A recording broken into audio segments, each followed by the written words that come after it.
What's happening, fam? L.A.R. movement still moving.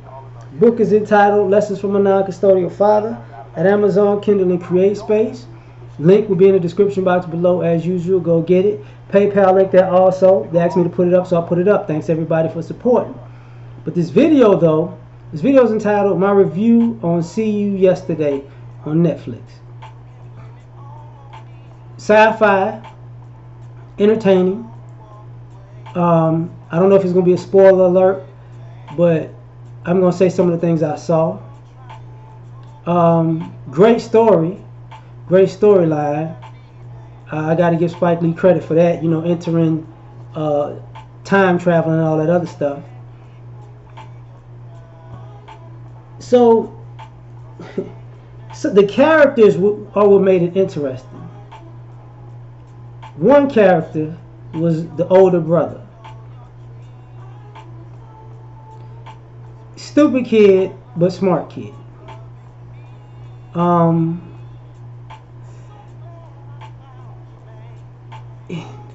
His sister basically kept getting him into stuff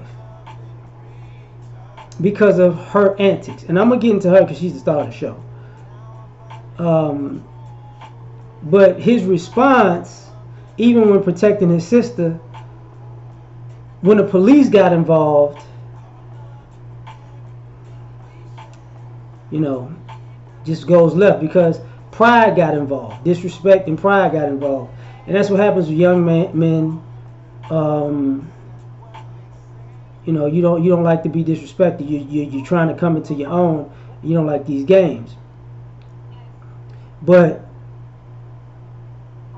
not smart enough to let cooler heads prevail. You know. But that's why I said he's stupid. But he was a smart kid because he could piece two and two together. You know. And his smart ideology when it came to, he figured out what his sister was doing to a degree. He also, when I think about it, he checked his sister about her behavior in the beginning of the movie, and I think it partially drove her irrational actions after that, and thus is a problem. Because it's a sci-fi, it's a classic sci-fi. You know, people invent something, and one person who's on the team of invention is thinking about the ramifications of the actions, and the other person is just like, you know, we're reckless. But what's the worst that can happen? And then something worse keeps happening.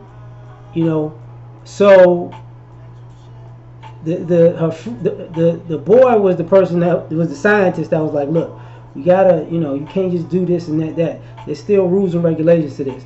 And the star, the young lady, she was just and this is why I bring that up, because I said with the brother being smart in a sense. I think his emotional responses and stuff was stupid, but I think his tactics were smart. There came a point where he figured out what the sister was doing as far as time travel, and he figured out to a degree something went wrong, and she was trying to fix it. But he checked it. He was like, "Yo, do you have a plan?"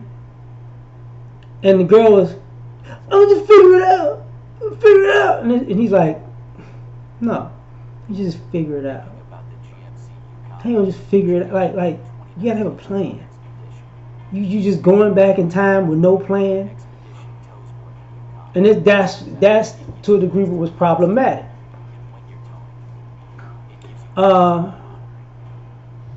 Then she had this friend. She had this friend, Puerto Rican kid. He had a science experiment too, and he had a computer chip. She was jealous. Like, how could he run a science thing off some funky chip? Well, this dude really had a dope chip. Like, you know, he had a dope processing system. It was just top of the line. So part of the movie was great because it showed people in the quote unquote hood who were using their intellect, and they were scientists. They just happened to be in the hood. So it's kind of old, going back to, other shows back in the 90s and stuff like that. But the Puerto Rican kid had a crush on the main character. He would do anything for her, but here's the irony. She wasn't necessarily checking for him, but she needed him.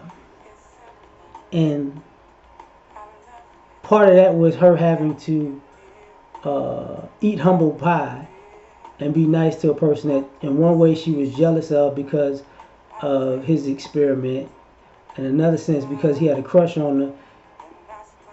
I don't think she could process that because she was still mad about losing to him or whatever. But also, she had a type. Now I'm gonna get to the secondary, the co-star. He was part of he was the rationale, and liked his character because his character kept saying, listen, if we're going to do this, we got rules, regulations, we got to do this right, we can't mess stuff up. If we're going to do it, we're going to have to have a plan and do this and that and the third. And he kept being the moral compass and the plan compass, and every time he told her something, she basically blew him off and ignored him because she wanted to do what she wanted to do. And for the most part, everything he kept saying kept coming to pass over and over and over again. And this became the running theme of the movie. And like I said, anybody who's ever seen a movie with scientists and inventions, there's the one scientist who just, is completely oblivious to ramifications and consequences.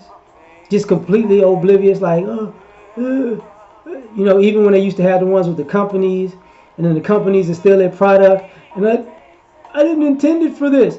And people, we tried to tell you that you might want to take some precautions with this thing, but they just so in their own little la-la land, right? But he was the rational one. So I said that to set up the star. She was the irrational scientist. Trope to a T. The thing she did, she went back in time and she found out her actions kept causing calamity with other people. Her best friend thought they wanted to go back in time for the experiment. She wanted to go back in time to be a troll to a degree, which thus in turn led to calamity. And then that's not what I didn't mean it. Like one of the early lines was, I didn't intend it to go that way. Like, how can you can't create a situation in time and then try to control how it plays out. So everything that kept happening kept being a different version of her emotional her emotional spaz outs. Every time she spazzed out and did something out of feeling, it caused somebody else a problem. And they'll try to go back and fix it, and then she did it again. Then they try to go back and fix it, and then she did it again. Then they try to go back and fix it, and then she did it again. And she couldn't put together that the common denominator in all of this calamity was her decision making. And I was sitting there watching it with a friend, and one of the things I told her, I said, it's just a foregone conclusion. She's gonna die in this movie. She's like, how you see that? Like, she keeps making these decisions. It keeps affecting everybody else. She keeps trying to fix it, and then she keeps making it worse to the point where she's gonna wind up being the sacrificial lamb trying to fix the mistakes that she causes. And that was my opinion of it. And I like how Spike Lee left the ending open to a degree, because it's always up for debate. But all in all, it was a good movie. I actually can't wait to see how crazy freaking She's Gotta Have It's gonna be in a couple of days. Because even my aunt wanted me to watch that back, and I saw it and I laughed and I said, "Yeah, the girl out of her mind." And then she saw it, she's like, "What the hell is this?" You know. So it was dope. I'll watch it again. Support Spike Lee or whatever. Like, share, subscribe. Catch y'all on the next one. Peace.